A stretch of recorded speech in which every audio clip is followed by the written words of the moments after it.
ಕಳೆದ 6 ತಿಂಗಳಿನಿಂದ ಕರ್ನಾಟಕ ರಾಜ್ಯದಲ್ಲಿ ನವೆಂಬರ್ ಕ್ರಾಂತಿ ಅಂತ ಹೇಳ್ಬಿಟ್ಟು ಎಲ್ಲ ಮೀಡಿಯಾಗಳಲ್ಲಿ ಸುದ್ದಿ ಮಾಧ್ಯಮಗಳಲ್ಲಿ ಕರ್ನಾಟಕ ಜನತೆ ನೋಡ್ಕೊಂಡು ಬರ್ತಾ ಇದ್ರು.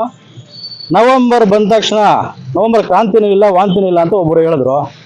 ಆಮೇಲೆ ಅದರಿಂದನೇ ನಮ್ಮ ಈಗ ಸಿದ್ದರಾಮಯ್ಯನವರೇ ಹೇಳಿದ್ರು 2 ವರ್ಷ ಆದಮೇಲೆ ರೀಶಫಲ್ ಮಾಡ್ತೀವಿ ಅಂತ ಹೇಳಿದ್ವಿ ಅಂತ ಅವರೇ ಒಪ್ಕೊಂಡಿದ್ದಾರೆ. ಇದು ಕರ್ನಾಟಕ ರಾಜ್ಯ ಜನತೆಯಲ್ಲಿ ಒಂದು ರೀತಿ ಗೊಂದಲ ಆಗಿದೆ ಇವತ್ತಿನ ದಿನ. ಇದೇನಿದ್ರೂ ಕುತ್ಕೊಂಡು ಇತ್ಯರ್ಥ ಪಡಿಸ್ಕೋಬೇಕು ಕಾಂಗ್ರೆಸ್ನ ಹಿರಿಯ ಮುಖಂಡರು. ಇವಾಗ ಯಾರಾದ್ರೂ ಯಾರಿಗೂ ಲಾಭ ನಷ್ಟ ಅಂತ ಏನು ಬರೋದಿಲ್ಲ.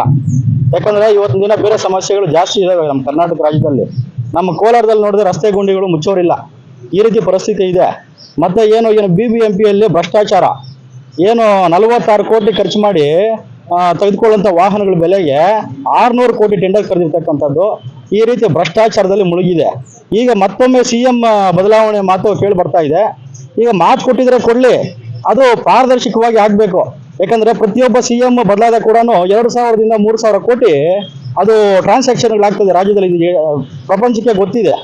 ಹಿಂಗಾಗುವಾಗ ಇದನ್ನೆಲ್ಲ ಗಮನದಲ್ಲಿ ಇಟ್ಕೊಂಡು ಪಾರದರ್ಶಕವಾಗಿ ಏನ್ ತೀರ್ಮಾನ ತಗೊಳ್ರಿ. ಆದರೆ ಭ್ರಷ್ಟಾಚಾರ ರಹಿತವಾದ ಒಂದು ಸರ್ಕಾರವನ್ನ ಕೊಡಬೇಕಾಗ್ತದೆ, ಒಂದು ಆಡಳಿತ ಕೊಡಬೇಕಾಗ್ತದೆ. ಇದ್ರ ಬಗ್ಗೆ ಗಮನ ಹರಿಸಬೇಕು. ರಸ್ತೆ ಗುಂಡಿಗಳನ್ನ ಮುಚ್ಚೋ ಕಡೆ ಗಮನ ಹರಿಸಬೇಕು.